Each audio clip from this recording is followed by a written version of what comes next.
Boa noite. Podemos nos sentir alegres por estarmos aqui, no final de domingo, onde tantos outros programas nos convidam a estar. Que bom que nós já sabemos escolher, buscar a casa espírita, buscar momentos de reflexão acerca dos temas da nossa própria existência. Além de nos instruirmos, vamos recebendo também energias benéficas de benfeitores amigos, que preparam este lugar bem antes de aqui chegarmos, pensando na necessidade de cada um. Que nós possamos então acolher estas energias, sentir Jesus, que deseja um movimento nosso para senti-lo, pois Ele está conosco. Como o nosso irmão Pedro já anunciou, o tema da nossa reflexão de hoje gira em torno da família. E juntos vamos construir reflexões para concluir que a família é um projeto de Deus. E eu vou convidar a cada um para me acompanhar numa história. Uma história real, vivenciada há poucos dias. Num lugar onde talvez nem todos quisessem estar. Um velório, onde uma conhecida minha se despedia da sua jornada terrena e retornava ao mundo espiritual. Com pouca idade, uma doença severa a acometeu e ela se despedia da família.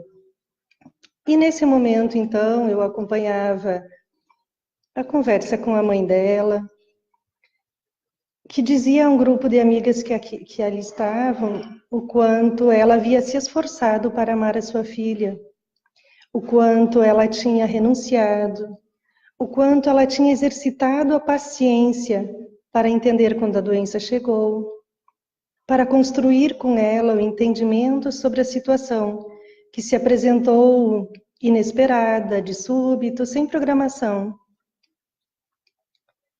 E, ao mesmo tempo, nesse mesmo lugar, estava uma outra pessoa da mesma família, gestando uma outra vida. E esse momento, essa vivência, esse lugar, me permitiram várias reflexões que me foram muito úteis. Tudo realmente começa em família.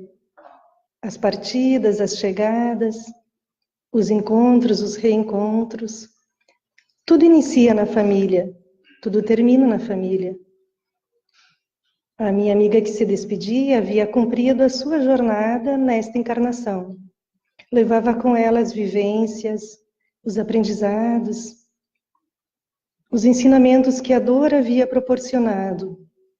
Ela se despedia do mundo terreno, dos seus familiares e amigos, e ela retornava ao mundo espiritual, que é a verdadeira pátria, o verdadeiro lar, o verdadeiro mundo, onde com certeza reencontrava outros conhecidos, outros amigos, outros espíritos de outras caminhadas, que a aguardavam e a receberiam, da mesma forma que quando reencarnara, a sua mãe, a sua família aqui a recebera.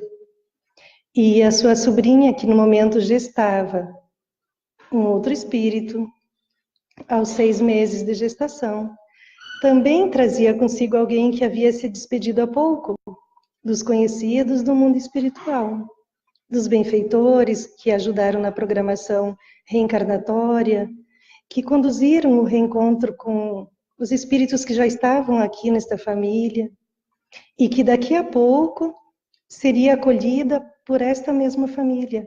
Então havia nos 2 momentos do ser que se despedia daqui e voltava. Havia muito amor, traduzido na fala da sua mãe, e havia muito amor nessa outra espera, desse outro ser que se despedira do lado de lá e era acolhido do lado de cá, onde estava marcado para ele um recomeço. A sua mãe contava que há poucos dias, quando percebia que a filha estava se encaminhando para o fim da vida aqui, ela que não é espírita, mas acredita que a alma permanece viva, ela estava na sua casa, preparando o jantar, e assim que se sentou à mesa, sentiu que Deus falava com ela e a convidava a um momento de reflexão. Ela, muito amorosamente, falou para o seu esposo fazer o seu jantar, terminar a sua refeição e ela iria para o quarto orar. E se colocou de joelhos e disse a Deus que estava pronta, que sabia, que sentia que a sua filha não ficaria muitas horas com ela, mas que ela estava pronta a entregá-la. E ela nos contava que ela disse a Deus que ela fez de tudo, não no momento da doença, mas desde que a filha renascera, assim como fez de tudo pelos outros filhos, que amou intensamente, que corrigiu, que acolheu toda vez que eles erravam e voltavam, e que estava pronta, resignada, que estava muito triste, mas não estava revoltada, e que aceitava a condição de devolver a filha, porque ele havia lhe dado a grande oportunidade de conviver com esta filha, que segundo ela tinha muitas qualidades, e que durante o processo da doença não reclamava. E era assim que o grupo de amigos também havia. Na expressão dessa mãe, então, há o registro da importância do amor para que o processo reencarnatório programado em família aconteça de forma a atender às necessidades de todos, em especial do espírito que renascia e que retornava. O amor, então, é o veículo necessário para a condição reencarnatória em família. E o projeto Reencarnatório em Família, ele é o melhor lugar para cada um. Por isso que ele é tão diferente considerando cada ser em cada família. Ele é o lugar especial para o desenvolvimento das virtudes de cada um. E há uma relação estreita e necessária, então, entre um núcleo familiar e os projetos reencarnatórios de cada um, e o projeto familiar. Por exemplo, é necessário determinado perfil psicológico de pais para receberem determinado espírito, que não servia de lugar especial para um outro, que não precisa daquele perfil e precisa de um outro perfil, mais severo, menos severo. Essa troca constante de conteúdo psicológico que a relação familiar oferece é que vai tornar a família um lugar especial e que vai constituir material de aprendizado a todos os espíritos que se reúnem nesse lugar. Nós trocamos o tempo inteiro bons sentimentos em família. Nós trocamos também algumas decepções, nós trocamos sentimentos não muito bons, mas trocamos. Nós trazemos da nossa família de origem essa carga de conteúdo psicológico. E quando nós reunimos na conjugalidade com outro ser, esse outro ser também traz o conteúdo psicológico que ele se constituiu na família de origem, nas outras experiências. E é esse conteúdo que nós transmitimos aos filhos. Por isso nós precisamos olhar a família com cuidado e nós precisamos nos predispor a estudar a família. Essa reunião de indivíduos que se ajudam reciprocamente na busca da realização existencial de cada um. E se ajudam de forma consciente se já possuem maturidade espiritual, se já sabem viver a vida de forma raciocinada, se já têm alguma espiritualidade, e se ainda não vivem a vida de forma raciocinada, se ainda não compreendem a razão dessa reunião, mesmo assim aprendem, com menos ênfase talvez. Mesmo sem saber, as trocas vão acontecendo e vão fornecendo conteúdo de aprendizagem. Num lugar, então, de uma família espiritualizada, onde já se entende o porquê da reunião, da necessidade do reajuste, do esforço para se entender a um aprendizado. E do outro lugar, onde não tem ainda a fé raciocinada, onde ainda não se tem momentos tão propícios de reflexão quanto a vida espiritual, também há aprendizado. Em todos os espaços, há o convite para a transformação, para a mudança de comportamento, para o autoconhecimento, para a autotransformação, para melhorar essa vida em família. Os benfeitores nos dizem que a família é uma nobre experiência, um laboratório onde são burilados os nossos sentimentos, onde nós manejamos as nossas emoções diariamente, um lugar onde mais de perto nós nos encontramos com o nosso próximo. A família é o lugar do encontro com o nosso próximo mais próximo. É o encontro meu com aquele que primeiramente está comigo. E é esse lugar, então, onde eu exercito um treino de vivência na grande família universal, que é o convite do Cristo.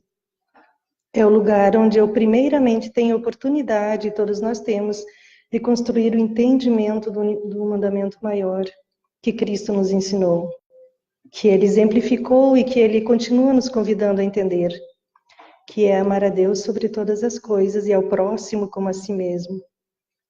Essa experiência do exercício do amor em família, então, do aprendizado da vivência do amor, do alto amor e do amor ao outro, acontece não só nas trocas exitosas, mas especialmente naquelas trocas onde um de nós precisa ceder, onde um precisa entender mais, onde o outro precisa aprender a perdoar, precisa aprender a silenciar, precisa se esforçar e estabelecer a própria vontade de não deixar o lugar, de permanecer nesse lugar, ensinando e aprendendo, e de deixá-lo se ele já não é mais sadio, mas de fazer um esforço para compreender o porquê que está ali e o que pode fazer para melhorar a si e melhorar esse lugar. E nesse movimento nós vamos entendendo que é nesse lugar que nós exercitamos também, primeiramente, o desejo de fazer ao outro somente aquilo que nós gostaríamos que o outro nos fizesse. Aprendendo a nos amar, então, nós vamos nos predispondo a amar o nosso próximo, que é aquele familiar nosso que está conosco. Aquele que nos alegra, que só tem boas experiências conosco, mas de forma especial o esforço precisa estar num movimento de aprender a amar aquele outro que nos desafia o tempo todo, como parceiro da conjugalidade, como filho, como pai, como irmão. É esse que talvez nos ofereça o melhor conteúdo para treinar a nossa própria virtude, para aprender a manejar melhor os nossos próprios sentimentos. Lá na questão 775 do Livro dos Espíritos, quando Kardec pergunta aos benfeitores qual seria para a sociedade o relaxamento dos laços familiares, a resposta é bem curta e precisa. Eles nos dizem que relaxar os laços de família é uma recrudescência do egoísmo. O egoísmo, que é esse sentimento que impede a elaboração do altruísmo. O altruísmo é aquela condição que vamos treinando de nos colocar no lugar do outro, de enxergarmos o outro, de o compreendermos, de não julgarmos e de nos esforçarmos para ajudar o outro, para sairmos do nosso lugar comum, da nossa zona de conforto e nos esforçarmos um pouquinho mais para, no meio de todas as nossas vivências, deixarmos um tempo para viver com o outro. O egoísmo impede que a gente faça assim. E se nós relaxarmos a condição de vivermos juntos, bem próximos em família, nós vamos nos tornando cada vez mais egoístas, porque perdemos a oportunidade de termos bem próximo de nós o outro que nos serve de espelho, que nos mostra onde precisamos nos melhorar, que nos convida a nos autoanalisarmos e nos melhorarmos. Na questão 204, o Livro dos Espíritos também nos ensina que a nossa parentela, ela não remonta só da atual existência, que nós já nos construímos família a partir de existências anteriores a esta. Nem sempre na mesma organização familiar, mas que nós já nos conhecemos. E que nós temos, então, algumas situações de difícil resolução vindas de outras existências, que nós não sabemos exatamente quais são, benefício do esquecimento do passado que a misericórdia divina estende sobre cada um de nós, mas que tem situações que, se não sabemos resolvê-las aqui ou não enxergamos de onde vêm, elas remontam a existências anteriores, mas que nós podemos cuidá-las, uma vez que nós expressamos através da nossa emoção tudo aquilo que pode ser melhorado e aquilo que precisa ser fortalecido porque é bom. O amor em família, então, é aquele elemento que é um fator preponderante para o êxito de qualquer projeto reencarnatório. Dentro desse contexto todo, e se formos lembrar da história inicial, a mãe da minha amiga falava com muita franqueza e com muita segurança quanto ela havia amado e o quanto ela continuaria amando e a certeza que ela tem da continuidade da vida, da alma, da sua filha e do reencontro futuro. Então, a garantia para que um projeto reencarnatório dê certo em família, para que esse projeto divino alcance os objetivos, é o desenvolvimento da vivência do amor. O amor que é o alimento da vida. O amor em família, ele tem uma característica de encorajamento. Ele precisa ser enérgico, ele precisa ter energia para transmitir segurança, para ensinar o que pode e o que não pode, para ensinar direitos e deveres, para elaborar direitos e deveres no núcleo familiar que vão servir de elementos depois para aquele sujeito saia do núcleo familiar e vá interagir na sociedade com mais segurança, com mais responsabilidade. Os agrupamentos familiares nem sempre foram organizados ou constituídos da mesma forma. Bem lá no início, eles eram grupos muito grandes, se reuniam em torno da família, não só os parentes bem próximos, mas inclusive os servos da família. Então era um núcleo muito grande. Com o passar do tempo, ela foi diminuindo, até chegar ao ponto de se reunirem em família somente os descendentes daqueles dois sujeitos que se reuniam pela conjugalidade. E assim permanece até hoje. Elas se tornaram menores, então, e hoje ainda com menos filho do que há poucos anos atrás. Hoje nós vemos uma reorganização de novo do núcleo familiar. E essa reorganização que acontece hoje, ela é necessária para dar conta dos reajustes de certos espíritos que reencarnam com oportunidades específicas de realização existencial. Por isso que nós precisamos acolher toda a reorganização familiar de hoje.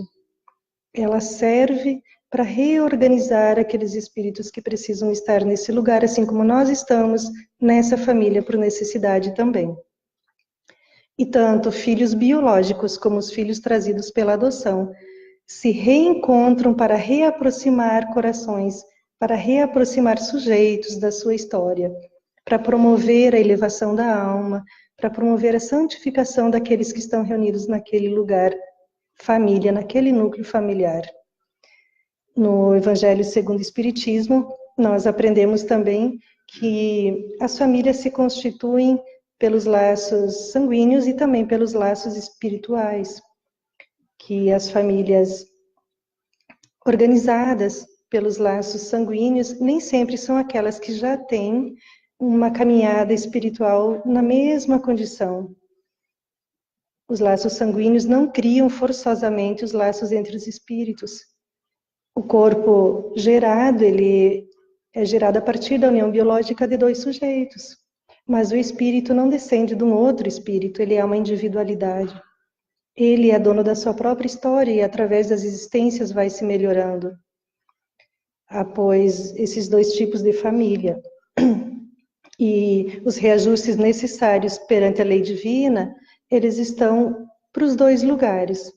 Conforme o esforço de cada um, a família pelos laços sanguíneos pode crescer em amor, em harmonia e entendimento, e pode se constituir mais tarde uma família que se reúna pelos laços espirituais.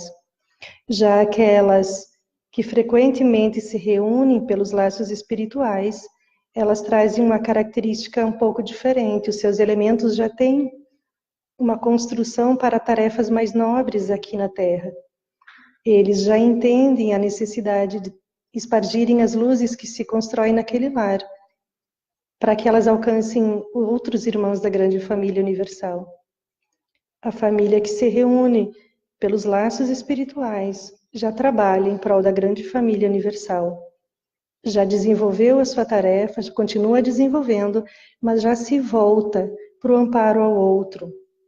Joana de Ângeles nos convida a pensar nesse movimento, nessa possibilidade, de não julgarmos a nossa família, mas de olharmos ela e vermos nela as condições de potencializarmos os sentimentos, de reorganizarmos aquilo que ainda precisa ser reorganizado, desejando construir nela uma caminhada para a reunião futura, considerando a possibilidade de nos reunirmos pelo Espírito. E em todos os tempos, considerando as diversas reorganizações da família, o papel específico destinado a ela não muda.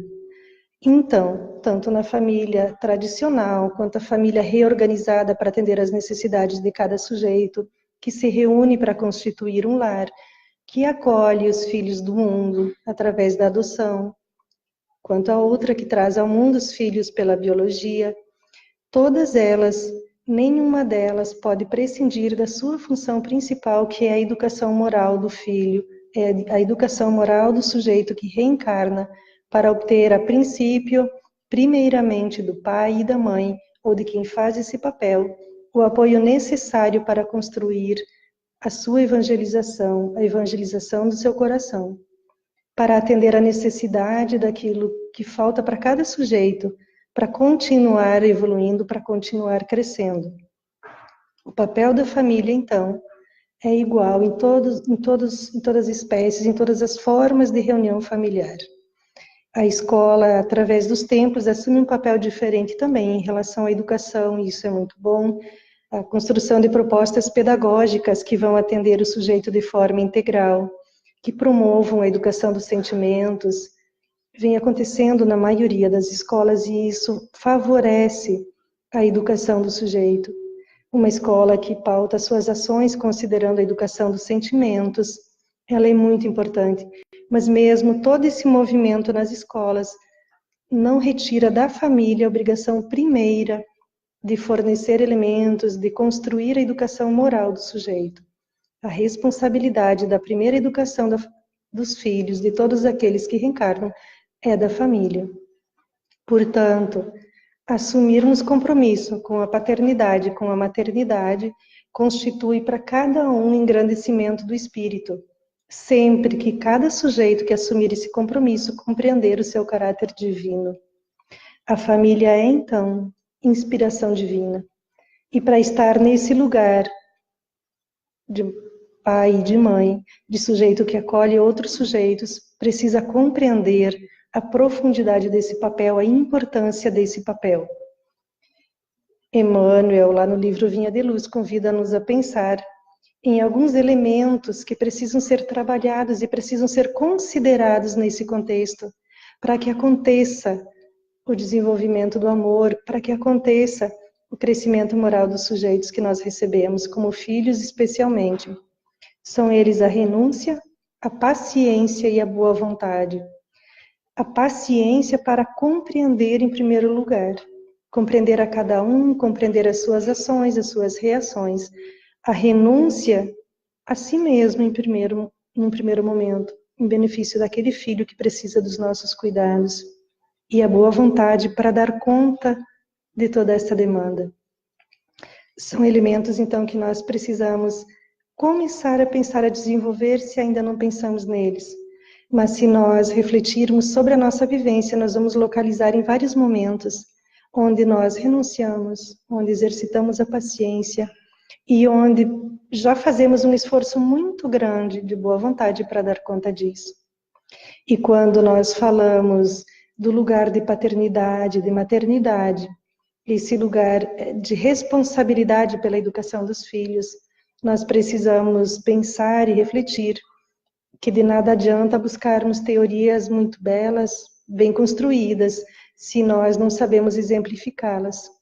Que na educação dos filhos o que conta é o exemplo. São os modelos que nós podemos fornecer para os filhos, modelos de comportamento. Como pais e como mães, nós somos os primeiros educadores do espírito que reencarna nesse lugar. Precisamos, então, para ele, construir modelos de comportamento saudável. Precisa, tanto pai quanto mãe, aprender a amar-se primeiro, conhecer-se, saber localizar em si as potencialidades, as virtudes e as fragilidades também. E a partir desse autoconhecimento, desenvolver o auto-amor. E a partir disso, amar primeiro aquele outro que construiu consigo o lar, amando-se um ao outro, para ensinar os filhos a amarem-se, a amarem os pais, a amarem os irmãos, a se deixarem amar. E isso se constrói através do exemplo, através da conduta diária, através da expressão de um comportamento saudável, de um comportamento livre de viciações, de um modelo de conduta saudável para os filhos. E aí nós podemos recorrer à figura de Jesus, que foi nos oferecido por Deus como modelo e guia, como o único a ser modelado, como aquele que tem as condições necessárias para guiar a nossa vida individual e a nossa vida em família. Quando temos dúvida, então, ou quando precisamos repensar comportamentos, podemos nos perguntar: como Jesus faria? O que é que Jesus tem a me dizer nessa situação?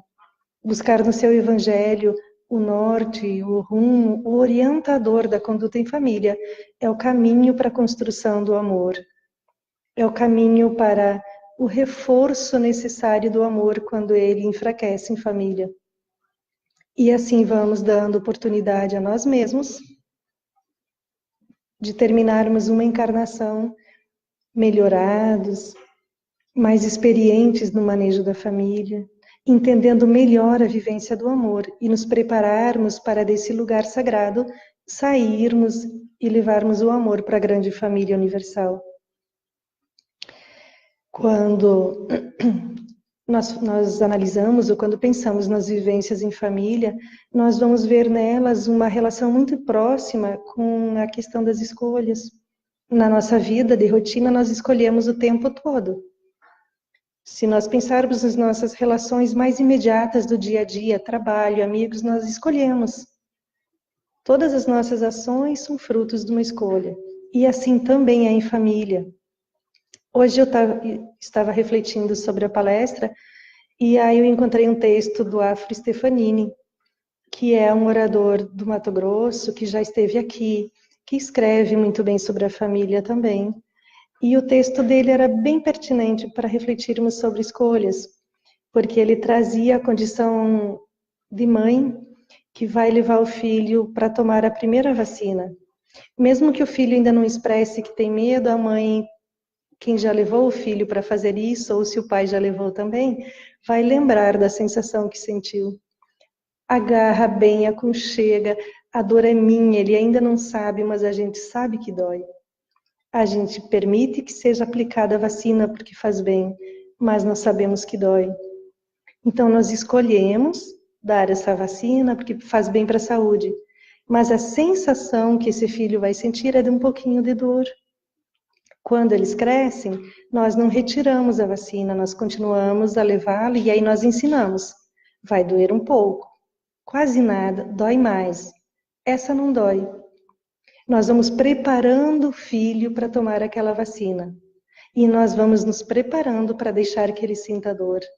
Então nós vamos escolhendo também, nós vamos preparando ele para que ele escolha de forma segura quando crescer, a partir desses pequenos ensinamentos. Quando ensinamos que a chupeta não é mais necessária, que não precisa mais, que ele já pode confiar nele mesmo e deixá-la de lado, ela é só material. Quando deixamos que ele fique na casa de um colega um pouquinho mais tempo, nós vamos preparando para que ele escolha melhor. E nós vamos escolhendo também, porque nós precisamos confiar em nós, confiar no outro e construir uma relação de confiança saudável com o filho, para que ele seja o adulto saudável depois. A partir de pequenos gestos, a partir de pequenos movimentos. Por isso, precisamos olhar a nossa família com discernimento, com razão, precisamos estudá-la, precisamos nos permitir conversar em família sobre nós mesmos, para entendermos um ao outro. E o caminho para construirmos essa harmonia de fala franca, de construção do amor, é a evangelização do próprio lar. E a evangelização do lar não se consegue sem a evangelização dos corações que moram nesse lar. É a partir da evangelização de cada coração que o lar se torna um lugar, um celeiro de bênçãos, um lugar de tranquilidade e de harmonia. E os sujeitos que no lar cultivam o conhecimento espiritual tornam-se receptivos à influência dos benfeitores, que estão juntos com aquele núcleo familiar, esperando talvez uma oportunidade de se aproximarem mais. Se ainda falta a educação espiritual, eles não têm muitas condições de ajudar, mas quando o núcleo familiar se predispõe a estudar, se predispõe a refletir sobre o Evangelho de Jesus, abre um espaço para que os benfeitores, aqueles trabalhadores de Jesus, se aproximem e inspirem boas condutas nesse lar. Durante todos os dias, não só num momento específico, mas esses trabalhadores querem o nosso concurso para que eles se aproximem e nos ajudem, inclusive, na educação dos filhos, nos inspirando comportamentos, inspirando a eles como podem escolher, como devem escolher. Um ambiente pacificado em família não quer dizer que os seus membros estejam dispensados dos enfrentamentos. Não é nesse sentido que convidamos para que sejam evangelizados os lares e os corações, e nem para isso que os benfeitores se aproximam. Mas um ambiente pacificado proporciona melhores condições para enfrentar os problemas. Quanto mais nos pacificamos no lar, mais vamos entendendo melhor a dinâmica desse lar. E os problemas vão diminuindo ou vão ficando menos pesados, porque nós aprendemos a manejá-los melhor à luz da doutrina espírita, à luz do Evangelho de Jesus, à luz do próprio comportamento de Jesus, que é nosso modelo e guia. Então, a tranquilidade nas provações, ela é mais presente. A tranquilidade para resolver as situações que se nos apresentam, o encorajamento, o reforço na fé, a confiança em Deus, a confiança de que temos o amparo naquilo que precisamos. E quando a alegria se estabelece num lar pacificado, a alegria reforça e dá coragem para ajudarmos, para sairmos desse lugar e ajudarmos o outro. E num lar que ainda não está pacificado, toda a condição de esforço para que ele seja pacificado é conseguida a partir do momento que a família se une e se reúne em torno do culto do Evangelho no lar, uma vez por semana. E aí precisamos lembrar também que tudo aquilo que acontece em família, que não é tão positivo e que nos traz alguma dificuldade, nós expressamos em sentimentos mais diversos, que nós não precisamos citar no momento do Evangelho no lar, mas que o próprio Evangelho vai nos servir de orientador para quando esses sentimentos aflorarem, para quando essas emoções que estão um pouco desalinhadas aparecerem, a nossa lembrança da reflexão daquele culto vai fazer com que a nossa ação seja mais coerente com a educação, com a perspectiva de construir a educação moral. E aí, de novo, Joana de Ângeles nos orienta que toda crise em família se expressa de forma diversa. De vez em quando nós sentimos ingratidão, e a ingratidão é um sentimento que nos fere muito e que nós precisamos trabalhar ela em nós. Nós não somos sempre vítimas do outro que é ingrato. Nem o outro é vítima, nós não temos condições de saber exatamente o porquê dessa ingratidão, mas ela nos magoa muito. Em outro lugar, a violência doméstica fere a dignidade humana. Por que ela acontece? Se nós nos tornarmos vítima nesse lugar, não vamos conseguir ajudar. Então é outra situação de desajuste que precisa ser olhada, precisa ser cuidada. E precisamos aprender a conduzi-la da melhor forma para ajudar a nós mesmos e ajudar o outro que é o opressor. As desavenças que acontecem podem nos vincular a situações do passado que nós nem sabemos explicar e por isso elas se tornam tão intensas. Então, ao menor sinal de que há uma desavença, ao menor sinal de que há um desentendimento, podemos parar e refletir. Não vamos buscar o que provocou, porque não teremos acesso e Deus quis assim para nos proteger, para que consigamos manejar de forma mais tranquila com aquilo que já temos condição. Mas parar, refletir de forma um pouco mais tranquila sobre aquilo que está nos desassossegando, vai nos dando um caminho mais seguro para não desestabilizar a harmonia do lar e resolvermos as pequenas contendas. Outra situação difícil é quando a doença chega assim de supetão, sem avisar. Se não cuidarmos, pode desarmonizar o lar também. A morte chega muitas vezes, consumindo todas as esperanças construídas no lar, quando ainda não nos preparamos para ela, quando não pensamos sobre ela. Todas essas situações de dificuldade, elas são construídas de forma mais tranquila quando nós temos o hábito do Evangelho no lar, que é aquele roteiro seguro do encontro com Jesus uma vez por semana. As ocorrências difíceis, elas são naturais, necessárias ao crescimento pessoal de cada um que está reunido em família e de crescimento do próprio grupo que se reúne nesse lugar de forma coletiva.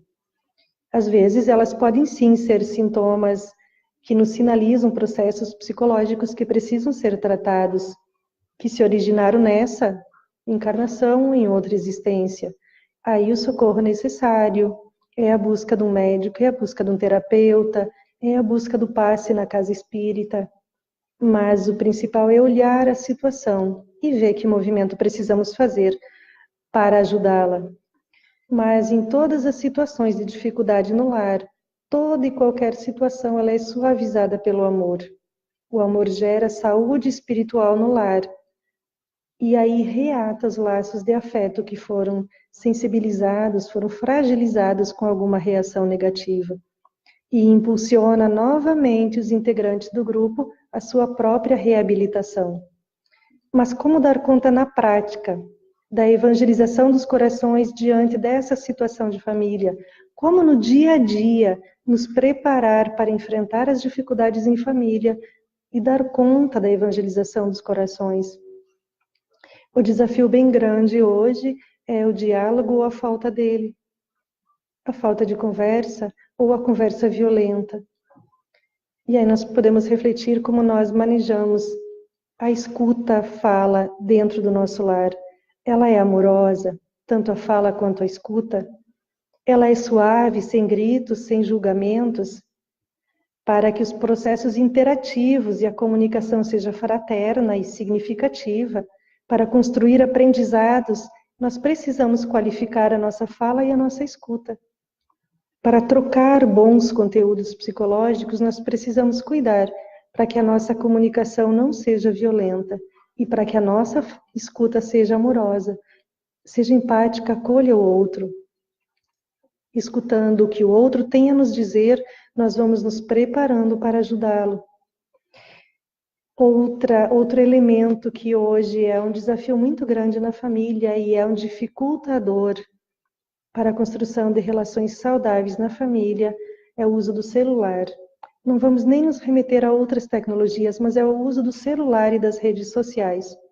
Várias experiências, se nós formos pesquisar na própria rede, várias experiências estão sendo feitas, onde as crianças expressam que seus pais usam muito celular. Nas reuniões que eu faço na escola onde eu trabalho, com turmas de pré-escola até o 5º ano, essa situação apareceu sem que eu tivesse programado ela para essa escuta. As crianças do 4º ano expressaram num primeiro momento, e depois eu levei ela para as outras reuniões, quando eu pedi para elas qual é o desejo que elas tinham, qual é a pergunta, desejo que elas tinham para com a família, quando já tinham avaliado várias outras situações. E o menino levantou o braço e falou: eu quero que a minha mãe largue o celular. E aí, na fala, que constrói a nossa roda de conversa, as outras crianças foram trazendo essa questão também. Minha mãe usa muito celular, meu pai usa muito celular. Eu quero conversar com ele, ele fala para eu esperar para depois. Uma menina chegou a expressar que ela tomou o celular da mão do pai. E o pai tomou de volta porque ele estava assistindo vídeos no celular. Ele precisava terminar o vídeo para falar com ela depois. E aí eu fui repetindo a pergunta nas outras turmas, e todos eles trazem um movimento de que a mãe fica até madrugada no celular, de que o pai fica até madrugada no celular, que eles chegam a dormir em lugares separados porque cada um está no celular, que a criança acorda de madrugada e vê movimento é porque os pais estão no celular, que eles almoçam com o celular. E aí eu fui observando mais alguns movimentos de pais que vêm buscar crianças na escola, e em especial um passou a me chamar a atenção. A mãe vem com o celular, o filho traz o celular, ele não consegue cumprir uma regra da escola, que nós convidamos para que deixem o celular em casa. Em qualquer eventualidade, tem o telefone da escola para ligar. Essa criança não consegue, ela traz. E eu vou negociando com ela para ela ser liberada do celular na hora do recreio. E tá um pouco difícil, porque ele precisa do celular. E aí a mãe chega no celular, ela vem, cumprimenta, olha, e ele está no final da aula, já desceu com o celular, eles se cumprimentam, se beijam na face e cada um continua no celular. E eles vão para o carro, mãe e filho no celular. Então, é um movimento que está tirando tempo de conversa, de diálogo, de troca de afeto entre pais e filhos e entre cônjuges também. Quanta coisa se perde quando cada um dos cônjuges está numa rede social? Quanto tempo de conversa, de troca afetiva? Quanto tempo de reflexão sobre a própria família? E aí tem outras experiências já trazendo a falta de afeto na infância como um dos fatores até que predispõem a pouca aprendizagem das crianças no terceiro, quarto e quinto ano. E é na infância onde a criança tem mais necessidade de receber afeto, porque é ali que ela vai construindo a segurança, a confiança em si mesmo, no outro, e que ela vai se preparando para ser um adulto saudável. Não é depois. É desde a gestação, desde os primeiros dias, mas naquele período onde ela vai para a escola, que ela precisa ir com segurança, ela precisa ser acolhida. E se os pais, nesse momento, não abrem mão do celular, não abrem mão de dar satisfação primeiro para a rede social, ao invés de dar afeto para ela, essa condição de segurança da criança vai ficando um pouquinho difícil. E aí se perde também uma condição bem importante dessa troca afetuosa, porque é nela que vão se desenvolvendo as primeiras noções de respeito ao outro, de respeito aos direitos alheios, de respeito aos próprios direitos, de construção de entendimento dos deveres, os deveres seus e o bom cumprimento dos deveres, e os deveres do outro também. Então, o celular precisa ser reanalisado, precisa ser colocado no seu devido lugar, como recurso muito importante, mas que por si só não tem qualidade nenhuma. Nós é que damos a ele a qualidade que nós queremos ter nele. E aí nós precisamos nos olhar e olhar para a nossa família, e levar essa mensagem para as outras famílias e conversar com os nossos conhecidos sobre a importância que ele tem na nossa vida. Se for um pouquinho maior daquilo que ele serve como recurso, nós precisamos analisar. Outro elemento que dificulta, às vezes, a relação saudável em família é o dinheiro. O dinheiro, ele precisa ser de um uso coerente para o crescimento de todos. E ele tem uma relação bem estreita com outra condição, que é da lei, que é o uso do necessário e do supérfluo. Então, o dinheiro, ele precisa ser empregado com base nos princípios de amor e generosidade. Ele precisa nos ensinar a repartir. Ele precisa possibilitar um treino para o entendimento do amor universal.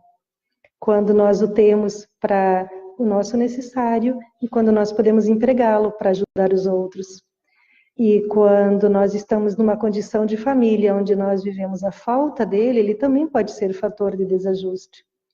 Mas nesse lugar nós temos então a oportunidade de aprender a viver com o necessário, com o mínimo talvez necessário, e deixar que outros corações nos ajudem, que outros corações se tornem benfeitores da nossa família, através do exercício da caridade que se aprende em família também.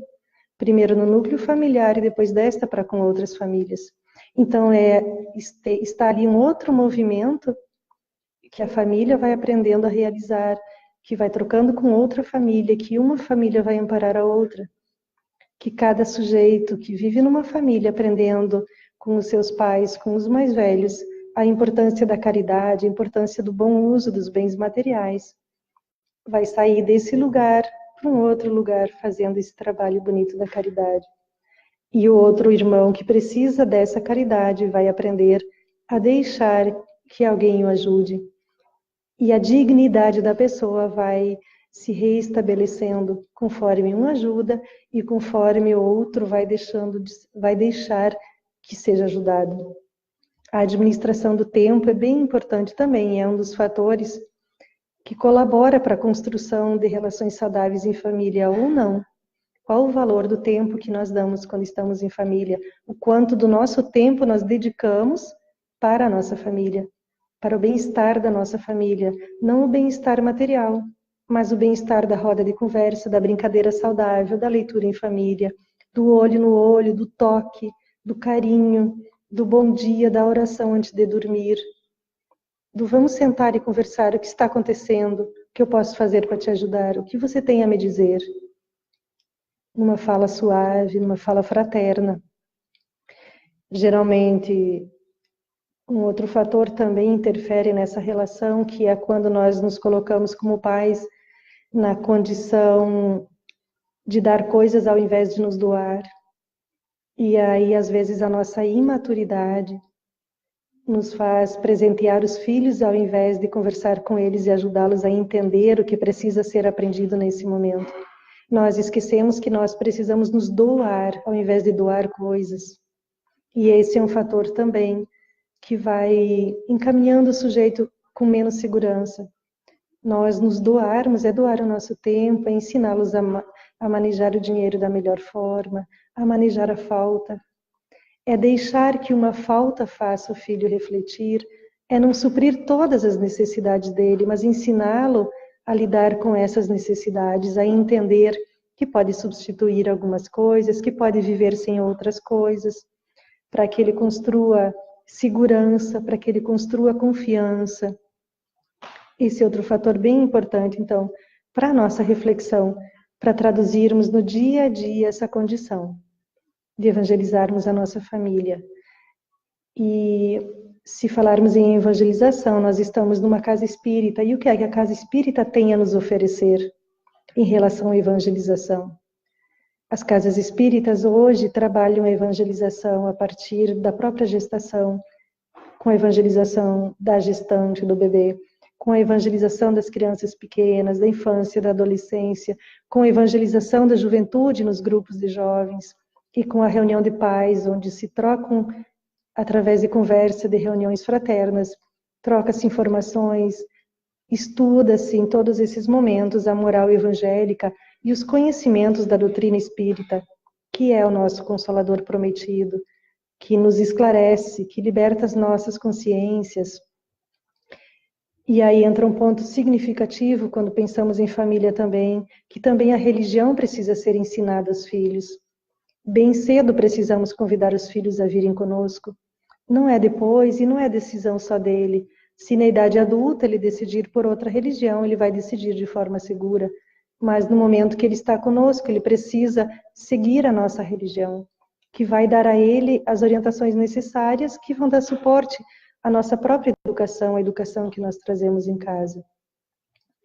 E aí, quando falamos de que uma família evangelizada vai abraçando a condição da família universal, nós podemos refletir um pouco sobre a questão da doação, da adoção tardia de tantos jovens que estão saindo dos institutos sem um lar, da família acolhedora, que é outro projeto que o Ministério Público abraçou e que aqui em Juí, por exemplo, já tem também implantado esse projeto. Analisar a adoção como a condição de acolher o filho do mundo, acolher o outro que precisa, já é sair do seu lugar comum e abraçar a família universal. Ceder o lugar da sua família para o outro, que vai ficar um pouquinho enquanto ele não vai para o seu lugar seguro, também é uma condição onde acolhemos os filhos do mundo, trazemos eles para o nosso convívio no tempo necessário, no tempo que estão conosco, nós os ensinaremos a viver de forma evangelizada. E o exercício saudável, então, para que nós construamos a evangelização dos nossos corações, é o Evangelho no Lar, que iniciou-se lá com Jesus, quando ele, depois das suas atividades de ensino, de esclarecimento, ele se reunia na casa de Simão Pedro, lá na distante Cafarnaum. E não só os discípulos ficavam com ele, todas as pessoas que tinham sede da sua paz, da sua harmonia, se reuniam e o escutavam. E através das reflexões que ele trazia, ele esclarecia os corações, ele apaziguava, ele ensinava a eles a viver de forma tranquila e segura como ele vivia. E o roteiro para esse momento saudável em família é muito simples. É escolhermos um dia da semana, aquele que nos facilita a reunião entre aqueles que querem estar conosco. Não precisamos obrigar ninguém, podemos trazê-lo pelo pensamento. Aqueles que ainda não comungam conosco, dessa vontade de nos reunirmos em torno do Evangelho. e por 20 minutos meditarmos nas lições do Cristo. Fazermos uma prece inicial, sincera do coração, e abrir uma página do Evangelho que pode ser na sequência para o nosso aprendizado. E no momento seguinte fazer uma pequena vibração pela paz no mundo, pelas outras famílias, pela saúde da própria família, e uma prece de encerramento. Podemos colocar uma jarra com água para ser fluidificada pelos benfeitores, que vai vir carregada dos elementos necessários à nossa harmonização. Maria Modesto Cravo e Maria Máximo, através da psicografia de Adilson Salles, nos convidam a pensar que o tempo atual não é de desesperação em relação à família, mas ele é o tempo certo de construir fé, de construir esperança e ação educativa para a família. E Amélia Rodrigues, de uma forma muito poética, nos diz que é essencial cuidar da criança e do jovem, para que esses espíritos, que são as rodas do progresso do amanhã, avancem pelos pés do presente. Daí, essas rodas do progresso, quando bem orientadas, serão os nobres cidadãos do futuro. Educar a criança e o jovem hoje, então, é prepará-lo para ser pai e mãe no futuro. E no futuro receber outros espíritos, que virão também a ter com eles para serem evangelizados. E entre as partidas e as chegadas no mundo, o mais importante é a andança. A andança nos prepara para a partida e nos prepara para a chegada. Valorizemos mais a andança, então. E aí estaremos mais preparados para a partida e não supervalorizemos a chegada. Às vezes nos ocupamos com preparativos enormes, com gastos desnecessários para a chegada. E não cuidamos da andança. E depois choramos na partida. E fiquemos com essa reflexão, então.